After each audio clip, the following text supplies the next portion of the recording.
Waalaikumsalam. Waalaikumsalam warahmatullahi wabarakatuh. Waalaikumsalam warahmatullahi wabarakatuh. Assalamualaikum. Alhamdulillahirabbil alamin. Wassalatu wassalamu ala Rasulillah.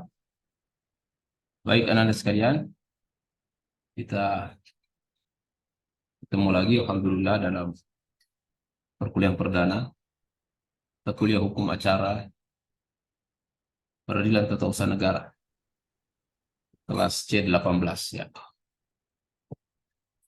Baik anak-anak sekalian, insya Allah kita akan bertatap muka di 16 pekan ke depan sesuai dengan rencana pengajaran semester yang diamanahkan oleh fakultas kepada kami. Anak-anak sekalian, hari ini ruang lingkup pembahasan dalam perkuliahan kita adalah yang pertama kontrak perkuliahan, yang kedua penyampaian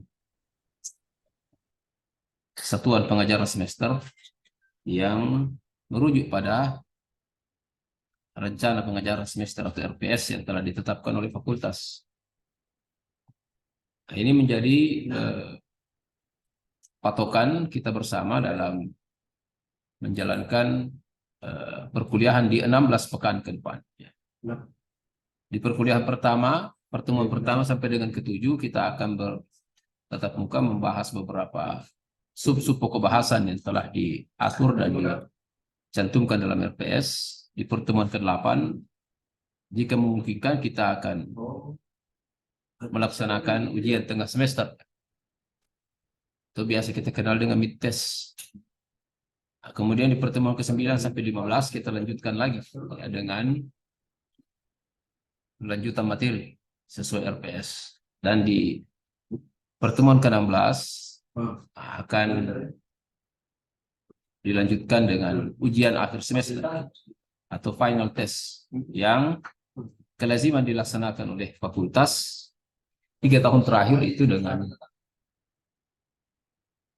pelaksanaannya secara offline atau secara langsung di kampus. Ya. Baik anak-anak sekalian, kontrak perkuliahan yang kita sepakati adalah sesuai jam perkuliahan. Insya Allah kita tepat waktu.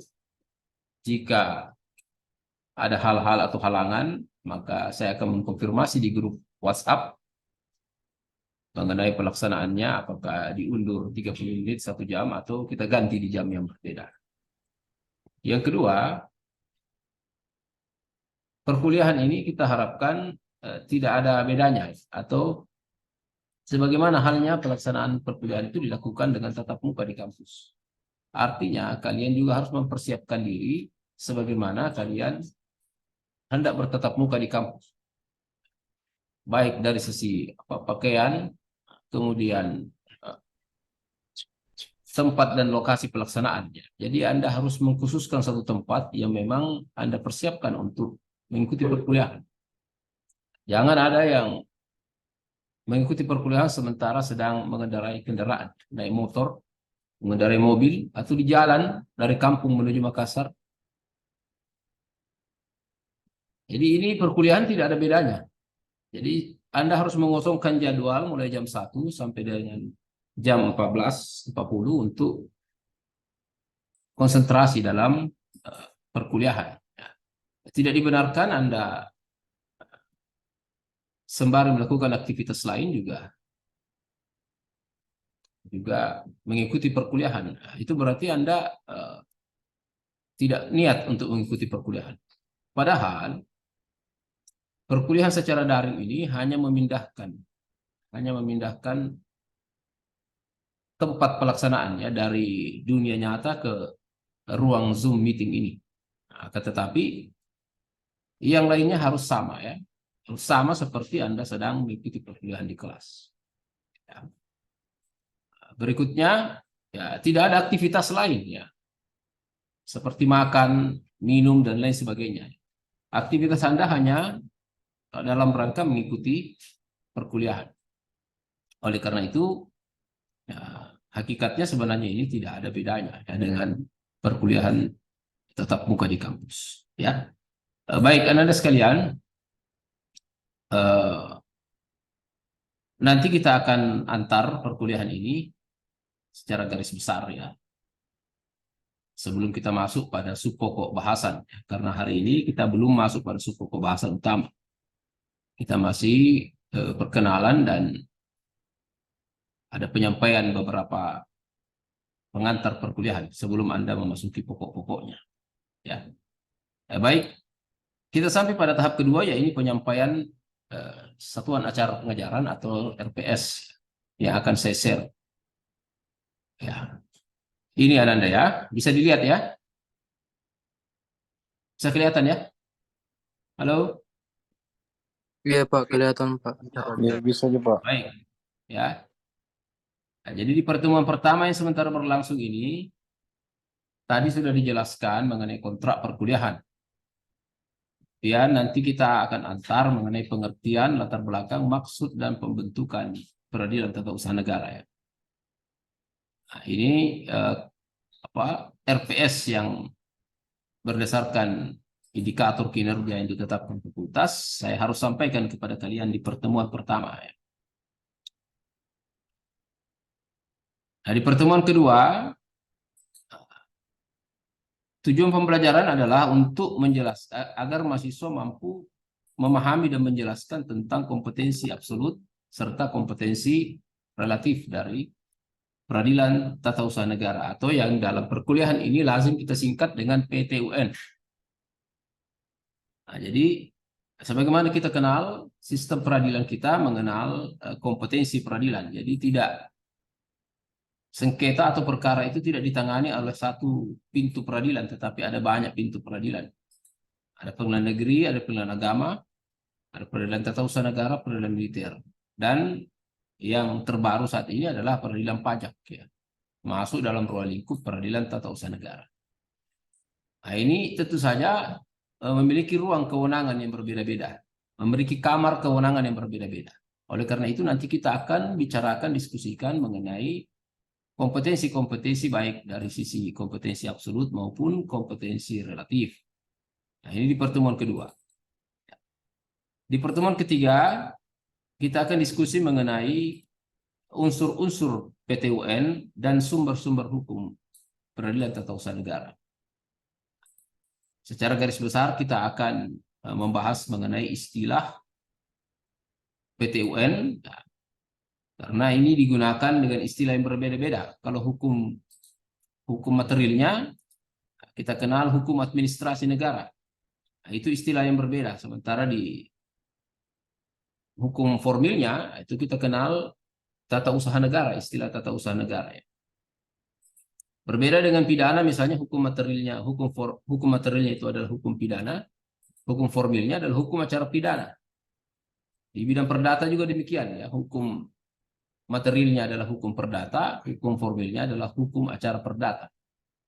Nah, sementara di bidang hukum administrasi negara dikenal istilah lainnya atau istilah tata usaha negara di hukum formilnya.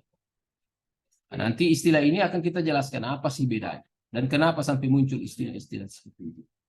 Kemudian apa pengertiannya, latar belakang pembentukannya, maksud dan tujuan PTUN itu dibentuk. Ya. Nah, di pertemuan keempat, mahasiswa diharapkan mampu mendeskripsikan dan menjelaskan subjek dan objek sengketa PTUN. Nah, dalam suatu sengketa tentu saja ada yang bisa menjadi subjek, ya. Ada yang bisa menjadi objek. Ya. Yang menjadi subjek dari sebuah lembaga peradilan atau kamar peradilan tentu saja yang punya kepentingan hukum di bidang itu. Ya, nanti kita akan diskusikan siapa saja yang bisa menjadi subjek di PTUN, ya, agar tidak salah tempat. Kalau yang bukan menjadi subjek maka tidak bisa disengketakan di peradilan tata usaha negara. Misalnya subjek,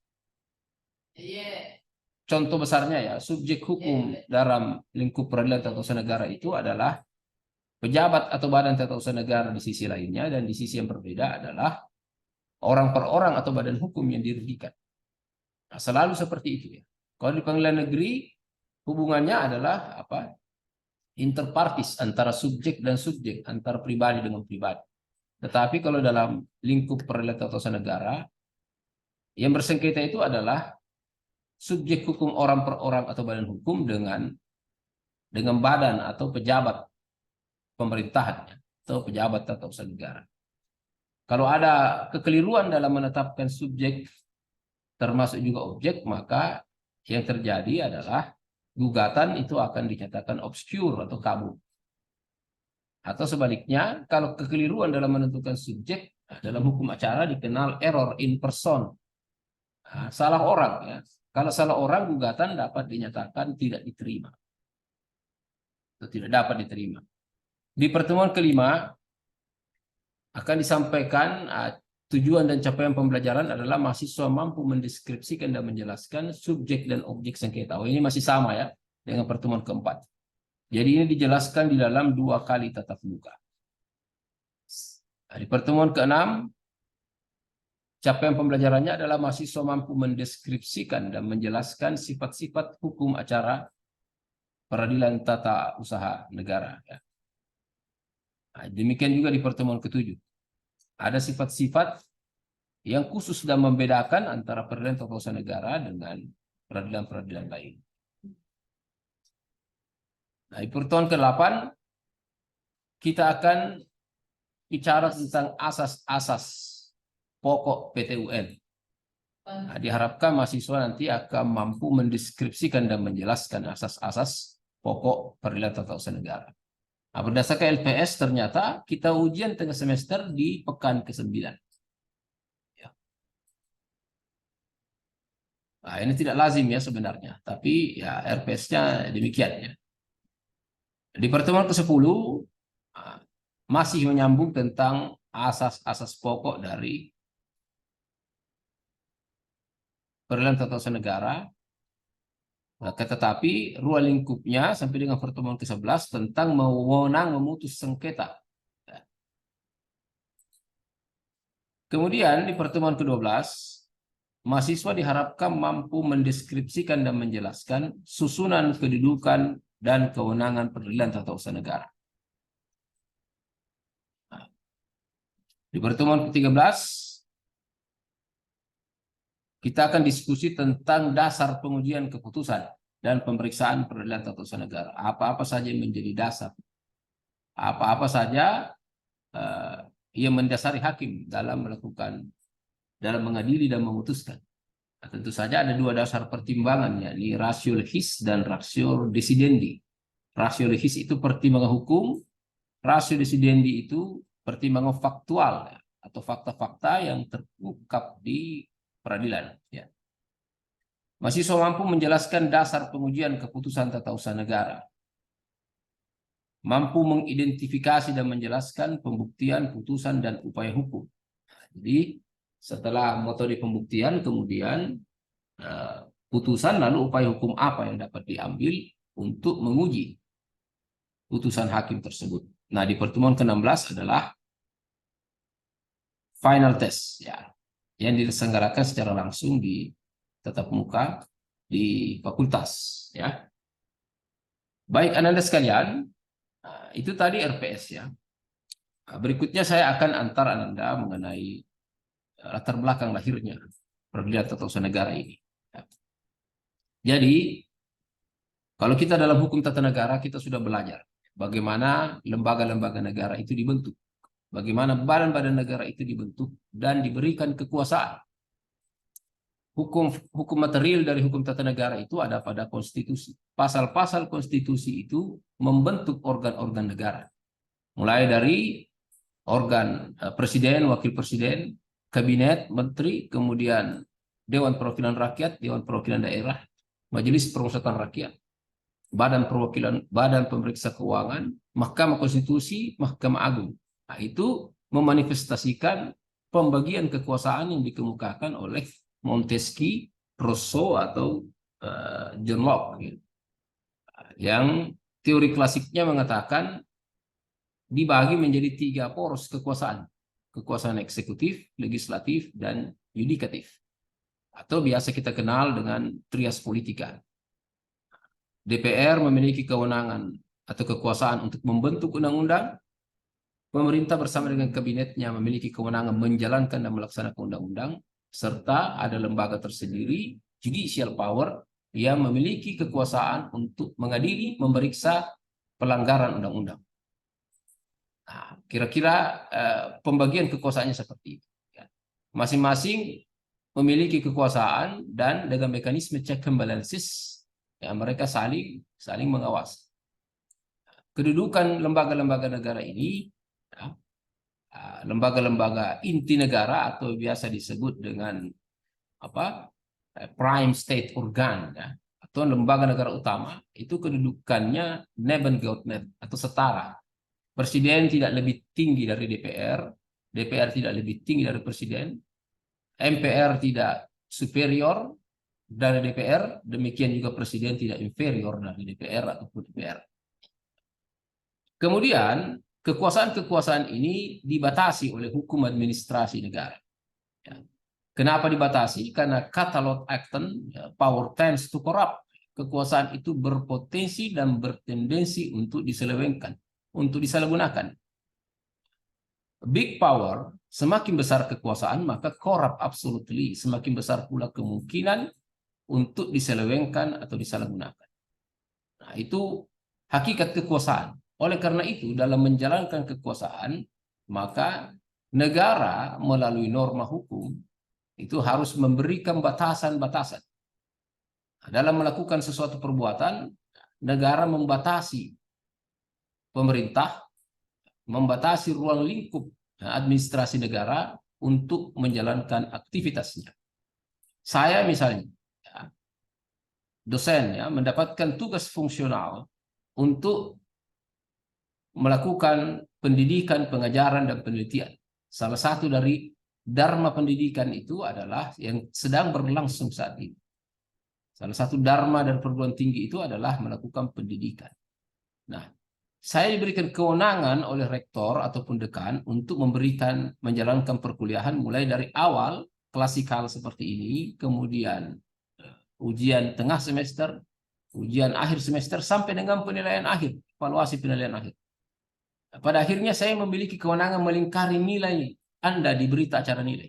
Apakah nilai A, nilai B, nilai C, atau D. Atau error, ya bahkan. Nah, itu kewenangan saya. Kekuasaan yang diberikan oleh pemerintah, diberikan oleh konstitusi dalam hukum tata negara kepada pemerintah untuk menjalankan suatu sistem pendidikan nasional, kemudian didistribusi dan didelegasikan kepada jabatan-jabatan fungsional di bawahnya, yang disebut dengan administrasi negara, untuk menjalankan kepentingan publik, yakni mencerdaskan kehidupan bangsa. Sampailah kepada pembentuk atau pendiri UMI, menunjuk rektor untuk menjalankan pendidikan di tingkat universitas. Kemudian rektor mendelegasikan lagi kekuasaannya kepada dekan, dan dekan membentuk tim pengajar. Nah, sampailah kepada saya hari ini kewenangan untuk menilai. Nah, kewenangan itu harus diberikan batasan-batasan, tidak boleh seenaknya. Nah, batasan-batasan itu adalah saya tidak boleh memberikan penilaian akhir tanpa keluar dari variabel pertama absensi, kedua mid test, ketiga tugas-tugas, yang keempat final test, yang kelima adalah attitude, sikap. Nah, sepanjang Anda memenuhi kelima kriteria ini, maka saya tidak berwenang memberikan nilai error. Jadi kewenangan yang diberikan kepada saya dibatasi oleh negara, dilimitasi oleh negara agar saya tidak berbuat sewenang-wenang, ya. Tidak abuse of power, ya, melampaui kekuasaan, atau misalnya the tournament de vapoir, menyalahgunakan kewenangan. Nah, itu pembatasan-pembatasan. Nah, sekarang bagaimana kalau ternyata meskipun norma telah membatasi, tetapi seorang pejabat atau badan tata usaha negara tetap, ya, melakukan pelanggaran terhadap norma. Misalnya sudah dilimitasi saya terhadap 5 variabel tadi untuk memberikan penilaian, tapi ternyata saya tidak memperhatikan itu. Ya, saya memberikan penilaian kepada Anda seenak saya, ya, semaunya saya secara subjektif. Nah, atas dasar keputusan tata usaha negara tersebut, maka warga negara atau badan hukum yang merasa kepentingan hukumnya dirugikan atas putusan tersebut bisa menggugat melalui melalui peradilan tata usaha negara, ya. Nah, sementara sebagaimana kita ketahui, ciri negara hukum yang demokratis itu paling tidak Ada 4 hal menurut Julius Stahl, ya. Ada 4 hal. Ada kebebasan pers, ya. Ada perlindungan hak asasi manusia. Ada prosedur hukum yang harus dilalui dalam mengadili seseorang yang melanggar hukum. Dan yang keempat adalah ada sebuah lembaga peradilan administratif. Lembaga peradilan administratif ini yang khusus menangani jika ternyata pejabat atau badan pemerintah melakukan pelanggaran-pelanggaran hukum di dalam mengambil keputusan. Ya, baru-baru ini beberapa hari sebelum diganti atau selesai masa jabatannya, gubernur kita, ya, yang lama, Andi Sudirman Sulaiman, menonaktifkan beberapa pejabat eselon. Ya, kemudian 1 hari setelahnya didemo oleh pejabat-pejabat yang non-job itu. Ya. Pejabat-pejabat yang non-job itu merasa dia diganti dan dicopot secara sewenang-wenang. Nah, kalau memang mereka merasa dirugikan atau memiliki dampak hukum yang merugikan mereka, maka keputusan tata usaha negara tersebut harus ada ruang, ya, harus ada ruang yang independen, harus ada lembaga independen yang mampu diberikan kewenangan mengadili dan memeriksa apakah putusan tata usaha negara tersebut sudah memenuhi rasa keadilan dan tidak keluar dari bingkai kewenangan, atau dalam perkataan lain disebut sewenang-wenang atau penyalahgunaan kewenangan. Maka hadirlah sebuah lembaga peradilan khusus, mandiri, independen, imparsial, yang bebas, yang memiliki kewenangan menilai, memeriksa, dan mengadili terhadap pelanggaran administratif yang dilakukan oleh pejabat atau badan tata usaha negara tersebut. Nah, itulah kira-kira latar belakang dan fungsi diciptakannya atau dibentuknya sebuah badan peradilan baru. Baik Ananda sekalian, saya kira itu saja yang bisa saya sampaikan hari ini. Kalau ada yang kurang jelas atau ada yang ingin didiskusikan, silahkan.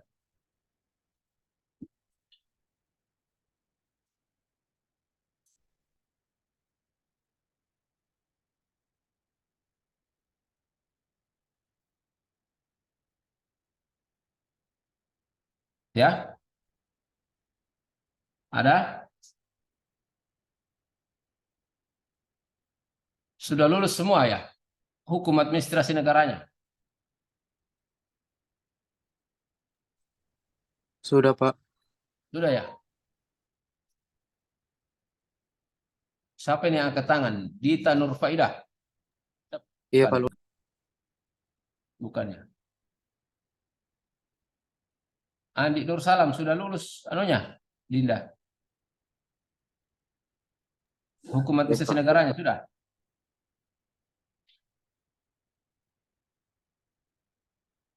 Siapa ini? Andi Wahyu Arifin Nur. Mana ini orangnya? Ya. Hukum administrasi negaranya sudah lulus? Sudah, Pak. Sudah ya?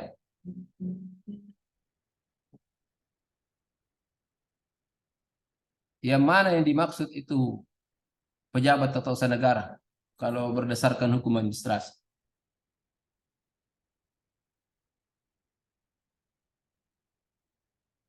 Halo? Ini karena Apa, Pak? yang dimaksud dengan pejabat tata usaha negara itu siapa saja? Nah, Pemerintah, Pak. Pemerintah. Yang mana yang dimaksud pemerintah? Dalam ruang lingkup eksekutif, legislatif, dan yudikatif, yang mana itu pemerintah di situ? Mana ini? Muhammad Irfan Amnan. Muhammad Irfan. Ya, Pak. Ya. Yang mana tadi? Tadi Trian sudah sebutkan itu bahwa pejabat tata usaha negara itu adalah pemerintah katanya. Nah, yang mana itu pemerintah? Kalau dalam ruang lingkup trias politika, eksekutif, legislatif, yudikatif, yang mana itu pemerintah? Muhammad Irfan Amnan.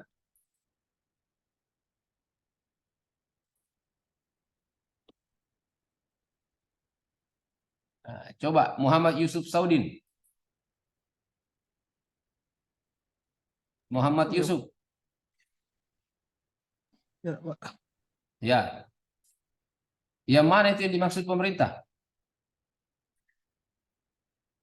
Muhammad Yusuf. Nah, saya panggil semua yang tidak aktif anunya. Tidak aktif kameranya.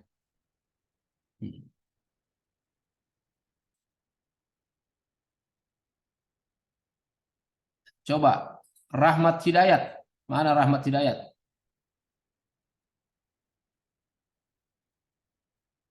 Rahmat Hidayat. Ya, Pak. Ya. Yang mana itu pemerintah Anda? Yang Nggak mana tahu, yang disebut Pak. pemerintah? Hah? Halo? Nggak tahu, Pak. Kalau keputusan tata usaha negara, yang mana itu disebut keputusan tata usaha negara?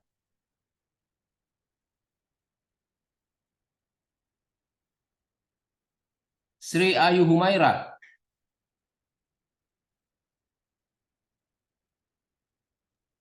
Iya, Pak. Ya, keputusan tata usaha negara yang mana itu? Bagaimana kita mau berlanjut ke peradilan tata usaha negara kalau dasarnya kalian tidak tahu? Iya, Pak. Udah kedengaran, Pak. Sorry. Keputusan tata usaha negara itu apa definisinya? Definisinya, Pak, atau artinya?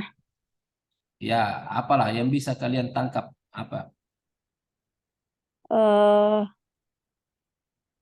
Suatu penetapan tertulis yang dikeluarkan oleh badan atau pejabat tata usaha negara yang berisi tindakan hukum tata usaha negara yang berdasarkan peraturan perundang-undangan. Tunggu dulu, Pak. Ya, Peraturan perundang-undangan yang berlaku yang bersifat konkret, individual, dan final. ya, cocok nih. Cocok nih itu betul Terima kasih, Pak. sesuai bacaannya ya. Ya, baik ya. Saya kira cukup Ananda ya. Kita lanjutkan pekan depan. Ini kesulitan utama kalau kita online begini ya. Saya tidak bisa tahu apakah kalian menyimak atau tidak. Ya. Baik ya. Saya kira cukup perkuliahan kita. Insya Allah kita lanjutkan pekan depan sesuai jadwal yang sama. Terima kasih. Hadanallahu wa yakum ajma'in. Assalamualaikum warahmatullahi wabarakatuh. Waalaikumsalam. Waalaikumsalam. Waalaikumsalam warahmatullahi wabarakatuh.